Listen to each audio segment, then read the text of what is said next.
Assalamualaikum warahmatullahi wabarakatuh.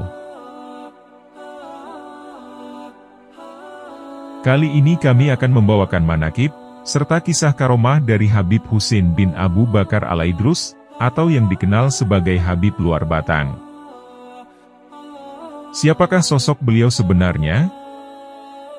Dan benarkah jasad beliau dapat berpindah tempat? Untuk mengetahui jawabannya, simak pembahasan kali ini hingga akhir.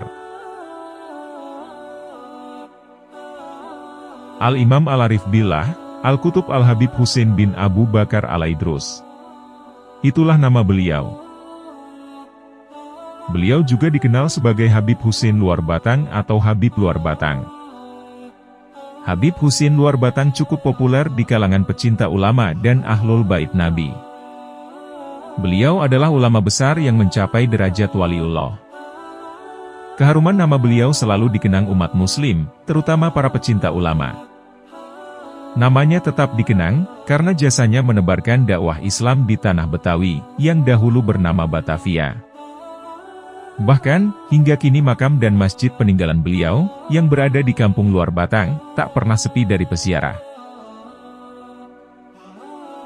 Makam Keramat Luar Batang merupakan salah satu tempat yang paling sering diziarahi di daerah Jakarta. Para ulama dan habaib juga sering berziarah ke makam tersebut.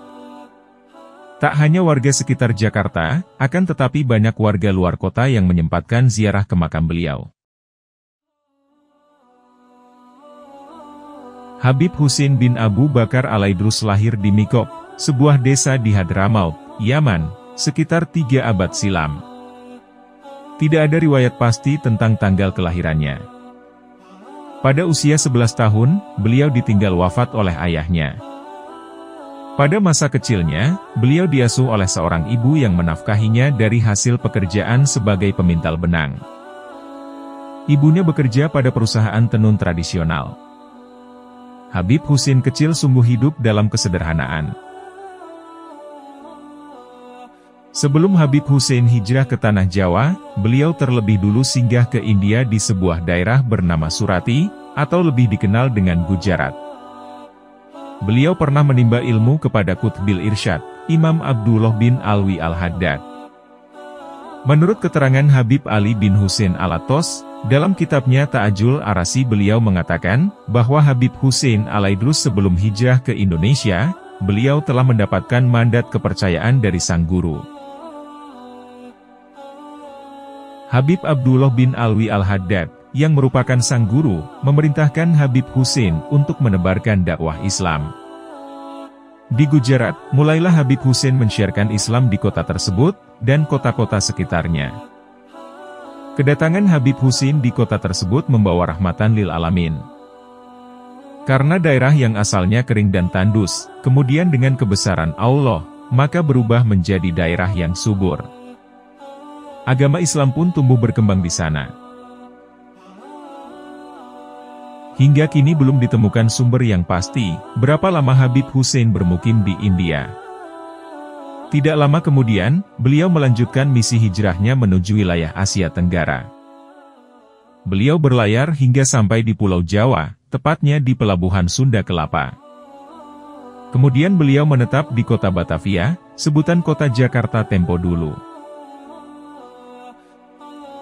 Setibanya di pelabuhan Sunda Kelapa, beliau diusir oleh penjajah Belanda. Akhirnya dengan bantuan para muhibbin, beliau bisa tiba kembali di pelabuhan Sunda Kelapa. Habib Husain Luar Batang kemudian berdakwah di tanah Betawi. Namun, saat itu Belanda sangat sensitif kepada para ulama. Dikarenakan, di daerah itu masih ada bekas-bekas pertempuran Sunda Kelapa, di bawah pimpinan Sunan Gunung Jati, Syarif Hidayatullah dan Fatahillah. Sehingga, penjagaan terhadap beliau sangatlah ketat. Akhirnya, Habib Husain Al-Aidrus kemudian dicurigai sebagai pemberontak, dan akhirnya dimasukkan ke dalam penjara yang berada di sekitar Glodok. Perjuangan Habib Husain Al-Aidrus dalam berdakwah sangat tidak mudah. Banyak sekali rintangan dan cobaan yang diterimanya.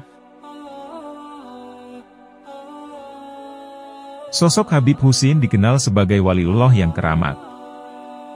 Banyak pejabat, ulama, serta para kiai di Indonesia yang menyempatkan ziarah ke makam Luar Batang. Bahkan, beberapa ulama besar pernah berziarah ke Habib Husin Luar Batang. Di antaranya adalah Gus Dur, Habib Lutfi bin Yahya, dan Syekhona Maimun Zubair. Semasa hidupnya, Kiai Maimun Zubair terkenal sebagai seorang ulama yang sangat menyukai ziarah kubur para wali. Nyaris semua makam para wali pernah beliau ziarahi. Bahkan, makam-makam wali yang mungkin tidak banyak diketahui oleh orang, beliau pernah ziarahi. Syekhona Maimun Zubair menganjurkan kepada santrinya yang baru datang menuntut ilmu di luar negeri, untuk menyempatkan diri berziarah ke makam Habib Husin Alaidrus Luar Batang. Salah satu kebiasaan ahli sarang adalah, setelah tolabul ilmi dari luar negeri, sowan ke Habib Husin Luar Batang. Habib Husin Luar Batang ibarat gudang ilmu, perpaduan mulianya ilmu dan nasab. Dawuh Kiai Maimun Zubair. Menurut Kiai Haji Abdurrahman Wahid, atau yang kerap disapa Gus Dur, pakunya bumi Jakarta ada 3 sosok, dan salah satunya adalah Habib Husin Luar Batang. Sebagai seorang waliullah, Habib Husin dikaruniai berbagai karomah atau keistimewaan. Karomah adalah kejadian luar biasa, yang diberikan kepada seseorang wali Allah. Karomah merupakan anugerah Allah kepada orang-orang soleh karena ketakwaannya. Ada beberapa kisah karomah dari Habib Husin Luar Batang. Berikut ini adalah beberapa kisah karomah dari Habib Husin Luar Batang. Membantu acara Maulid Habib Lutfi. Karomah Habib Husin Luar Batang pernah disaksikan langsung oleh Maulana Habib Lutfi bin Yahya Pekalongan.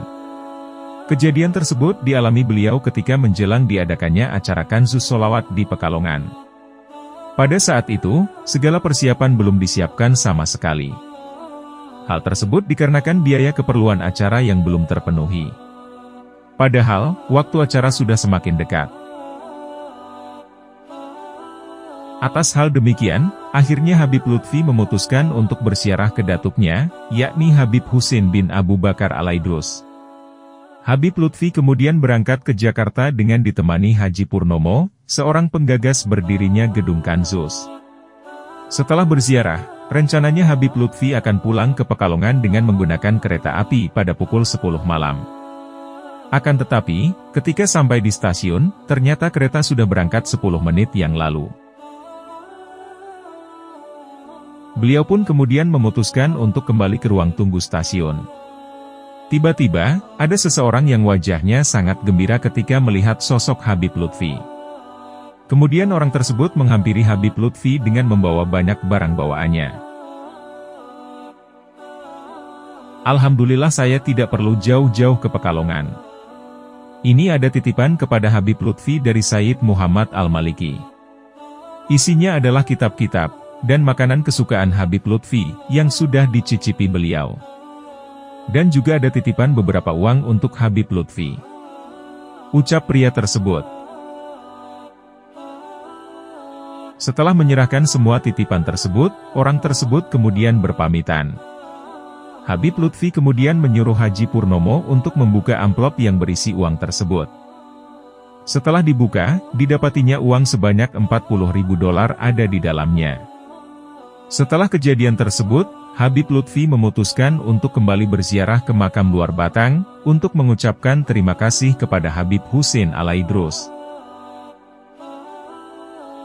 Keesokan harinya, Habib Lutfi berencana pulang ke Pekalongan dengan menggunakan kereta yang sama. Akan tetapi, kejadian semalam terulang kembali. Kereta yang rencananya mengenguk Habib Lutfi dan Haji Purnomo, ternyata sudah barusan berangkat. Tanpa menunjukkan wajah kekecewaan, Habib Lutfi kemudian berencana menuju kediaman adik iparnya, di daerah Duren Sawit, Jakarta Timur. Di sana, Habib Lutfi bertemu seseorang keturunan Tionghoa yang hendak memberikan sesuatu. Beberapa tahun silam, ternyata orang tersebut pernah meminta doa kepada Habib Lutfi, agar hajatnya dikabulkan. Orang tersebut kemudian menyerahkan sebuah amplop, sebagai tanda terima kasih atas dikabulkan hajatnya, dan juga sebagai tanda syukur karena dirinya kini sudah memeluk Islam. Setelah sang tamu berpamitan, Haji Purnomo kemudian membuka isi amplop tersebut. Alhamdulillah, di dalamnya terdapat uang sebanyak 500 juta rupiah. Sama seperti hari sebelumnya, Habib Lutfi kemudian berziarah keluar Batang, untuk mengucapkan terima kasih. Hal serupa terjadi untuk yang ketiga kalinya. Ketika Habib Lutfi sampai di stasiun, ternyata kereta sudah berangkat terlebih dahulu. Hikmah apalagi yang akan mereka dapatkan selanjutnya, ucap Haji Purnomo dalam hati. Tak lama berselang, ternyata benar, ada panggilan telepon kepada Habib Lutfi. Ternyata, ada seorang santri beliau dari Cirebon, yang telah menyediakan 170 ekor untuk kebutuhan acara Maulid Habib Lutfi. Hal serupa ternyata tidak terjadi untuk yang keempat kalinya. Pada saat itu, Habib Lutfi dan Haji Purnomo tiba di stasiun, jauh sebelum kereta akan berangkat. Hal tersebut menunjukkan bahwa telah selesainya karomah demi karomah dari Habib luar Batang. Dan Habib Lutfi pun kemudian bisa pulang ke Pekalongan dengan selamat. Habib Hussein bangkit dari kubur. Abah Guru Sekumpul Martapura pernah menyaksikan sendiri atas karomah Habib luar Batang. Suatu hari, Abah Guru Sekumpul pernah bercerita, bahwasanya Guru Bangil ingin berziarah ke Habib Hussein bin Abu Bakar Alaidrus di luar Batang, Jakarta. Guru Bangil mengajak Abah Guru Sekumpul berziarah ke luar Batang. Akan tetapi, Guru Bangil menyuruh Abah Guru Sekumpul berniat dulu, mulai dari halaman rumah. Niat apa saja, yang penting dalam hal kebaikan. Karena kalau kita berniat mulai dari rumah sampai ke halaman makom Habib luar Batang, maka niatnya sudah diterima Allah. Ucap Abah Guru Sekumpul. Inilah kelebihan Habib luar Batang, karena tingginya pangkat beliau di hadapan Allah Ta'ala. Saat itu, umur Guru Sekumpul masih umur 32 tahun. Kemudian, Guru Bangil menyuruh Guru Sekumpul berpegang di baju Guru Bangil. Maka, melihatlah Guru Bangil dan Guru Sekumpul akan sosok dari Habib luar Batang. Mereka saling bertatap muka secara langsung. Guru Bangil dan Guru Sekumpul berbicara secara langsung dengan Habib luar Batang. Inilah salah satu karomah dari Habib Hussein luar Batang. Menjadi mesin pemintal benang. Pada masa mudanya, di tanah kelahirannya Hadramaut Yaman, Habib Hussein belajar kepada seorang ulama besar di kampung kelahirannya. Pada hari-hari libur, ia pulang untuk menyambangi ibunya. Pada suatu malam, ketika berada di rumahnya, ibunda Habib Hussein meminta tolong agar ia bersedia membantu mengerjakan pintalan benang, yang ada di gudang.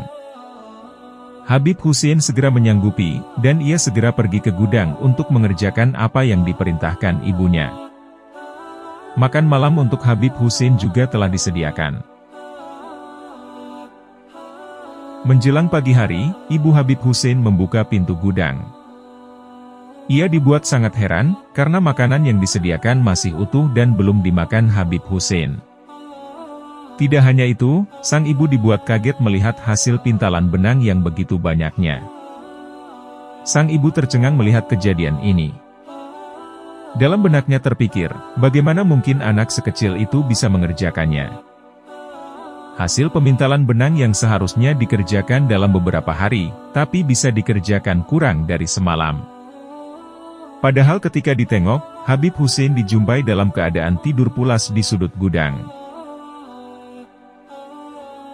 Kejadian ini kemudian diceritakan oleh ibunya kepada guru Thoriko, yang membimbing Habib Hussein.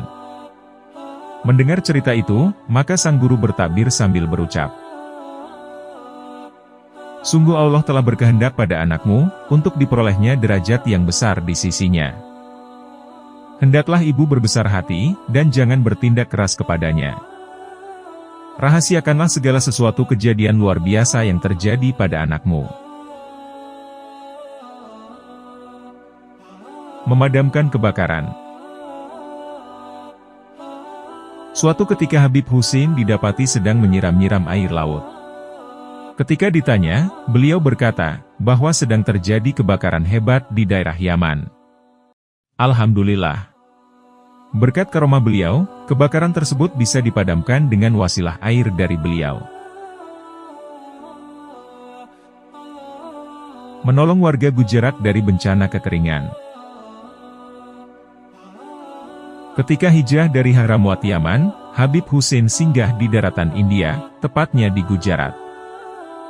Kehidupan kota tersebut bagaikan kota mati, karena dilanda kekeringan dan wabah kolera. Kedatangan Habib Husin di daerah itu disambut oleh ketua adat setempat. Beliau kemudian dibawa kepada kepala wilayah setempat, serta beberapa penasehat paranormal. Masyarakat setempat sangat mengharapkan orang yang dapat menolong mereka, keluar dari bencana kekeringan itu. Habib Husin kemudian menyanggupi dengan pertolongan Allah. Ia akan membantu negeri ini menjadi daerah yang subur. Akan tetapi, syaratnya mereka harus mengucapkan 2 kalimat syahadat. Dan menerima Islam sebagai agamanya. Singkat cerita, Habib Husin meminta mereka membuat sumur dan sebuah kolam. Setelah sumur dan kolam tergali, kemudian beliau mengajak para penduduk menengadahkan tangan. Berselang beberapa saat, tiba-tiba turunlah hujan yang sangat deras dan memenuhi sumur itu. Atas izin Allah, hujan yang turun sangat lebat, dan membasahi seluruh daratan yang tandus. Sejak itu pula tanah yang kering berubah menjadi subur. Warga yang terserang wabah penyakit pun sembuh, setelah mandi di kolam tersebut. Kota yang dahulunya mati, kini berangsur makmur dan masyarakatnya hidup sejahtera. Banyak warga berbondong-bondong belajar agama Islam. Habib Husin ketika itu masih sangat muda, diperkirakan usianya masih 25 tahun. Melindungi tawanan hingga masuk Islam. Setelah dari Gujarat, India, Habib Husin melanjutkan hijrahnya ke Asia Tenggara, untuk menebarkan dakwah Islam. Beliau menuju Pulau Jawa, dan menetap di Tanah Batavia, sebutan untuk Jakarta tempo dulu. Pada masa itu, Jakarta dalam jajahan pemerintahan VOC Belanda. Pada suatu malam, Habib Husin dikejutkan oleh kedatangan seorang yang berlari mencari perlindungan, karena ia dikejar tentara VOC. Dengan pakaian basah kuyup, ia meminta perlindungan karena akan dihukum mati. Dia adalah tawanan dari sebuah kapal dagang Tionghoa. Esok harinya, datanglah pasukan berkuda VOC ke kediaman Habib Husin untuk menangkap tawanan itu. Namun, beliau menolak melepaskan tawanan itu sambil berkata, "Aku akan melindungi tawanan ini. Dan aku adalah jaminannya." Rupanya ucapan itu membuat pasukan VOC ketakutan. Semua tentara VOC menundukkan kepala dan akhirnya pergi. Sedangkan, tawanan Tionghoa itu berterima kasih kepada Habib Husin, hingga akhirnya ia memeluk Islam. Menjadi imam di penjara. Dalam waktu yang singkat, banyak orang datang belajar Islam ke rumah Habib Husin. Banyaknya warga yang datang membuat penguasa VOC khawatir akan keamanan. Akhirnya, Habib Husin beserta beberapa pengikutnya ditangkap dan dimasukkan ke penjara di daerah Glodok. Bangunan penjara itu juga dikenal dengan sebutan Seksi 2. Habib Husin kemudian ditempatkan dalam kamar yang sempit, dan terpisah dengan ruang tahanan lainnya. Sedangkan pengikutnya ditempatkan di ruangan yang besar bersama tahanan yang lain. Suatu ketika, polisi penjara dibuat terheran-heran dengan suatu kejadian yang terjadi. Di tengah malam, ia melihat Habib Hussein menjadi imam di ruangan yang besar. Terlihat Habib Hussein sedang memimpin sholat bersama-sama para pengikutnya. Hingga menjelang subuh, Habib Hussein tak berhenti beribadah bersama para pengikutnya. Anehnya, dalam waktu bersamaan, polisi penjara melihat Habib Hussein sedang tidur nyenyak di kamar ruangan yang sempit itu. Dan ia melihat pintu tahanan dalam keadaan tetap terkunci. Tak jarang, Habib Hussein juga terlihat berada di luar. Terkadang, beliau terlihat menjadi imam, bahkan mengisi pengajian di masjid atau musola di daerah sekitar situ. Padahal, saat itu beliau masih berada di dalam ruangan penjara Belanda. Kejadian itu menjadi buah bibir di kalangan pemerintahan VOC. Dengan segala pertimbangan, akhirnya pemerintah Belanda meminta maaf atas penahanan beliau. Dan pada akhirnya, Habib Hussein beserta semua pengikutnya dibebaskan dari tahanan. Meramal Sinyo Belanda menjadi gubernur. Pada suatu hari, Habib Hussein ditemani seorang mualaf Tionghoa yang telah berubah nama, Abdul Qadir.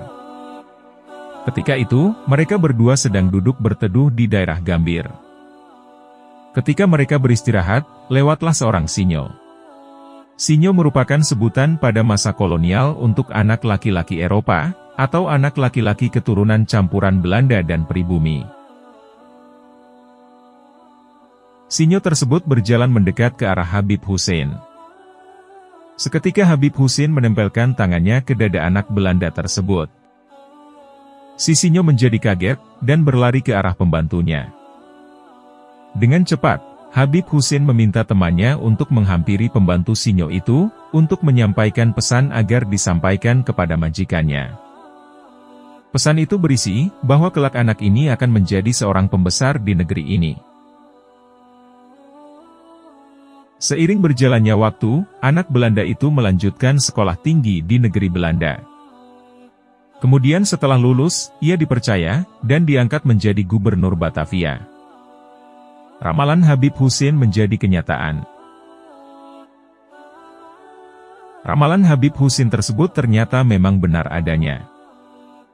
Rupanya gubernur muda itu telah menerima wasiat dari ayahnya yang baru saja meninggal dunia. Diwasiatkan, kalau memang apa yang dikatakan Habib Hussein menjadi kenyataan, diminta agar ia membalas budinya, dan jangan melupakan jasa Habib Hussein. Hadiah uang dibuang ke laut. Gubernur Batavia yang pada masa kecilnya pernah diramal Habib Hussein, akhirnya melaksanakan wasiat dari ayahnya. Gubernur Batavia tersebut menghadiahkan beberapa karung uang kepada Habib Hussein.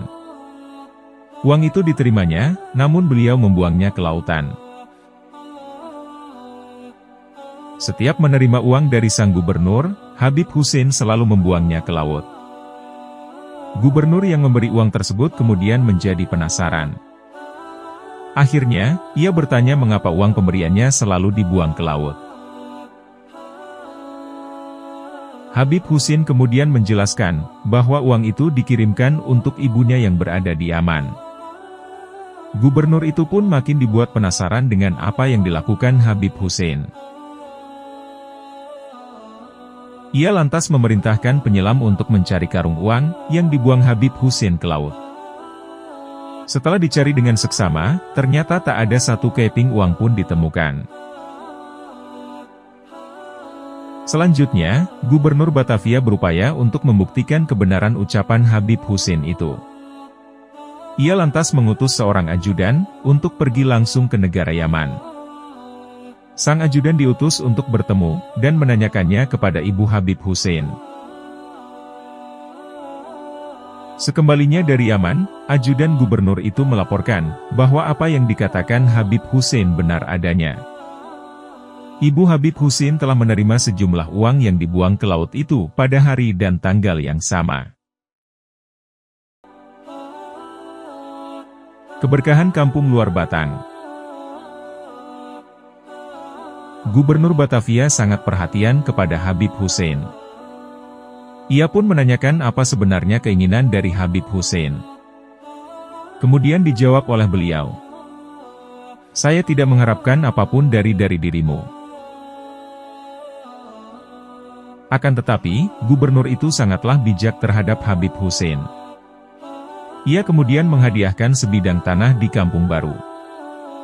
Di tanah itulah, Habib Hussein kemudian menggunakannya sebagai tempat tinggal, serta membangun sebuah masjid sederhana.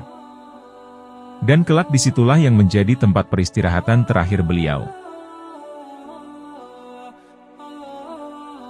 Habib Hussein meninggal dunia pada hari Kamis, tanggal 17 Ramadan, tahun 1169 Hijriah. Atau bertepatan pada tanggal 27 Juni, tahun 1756 Masehi.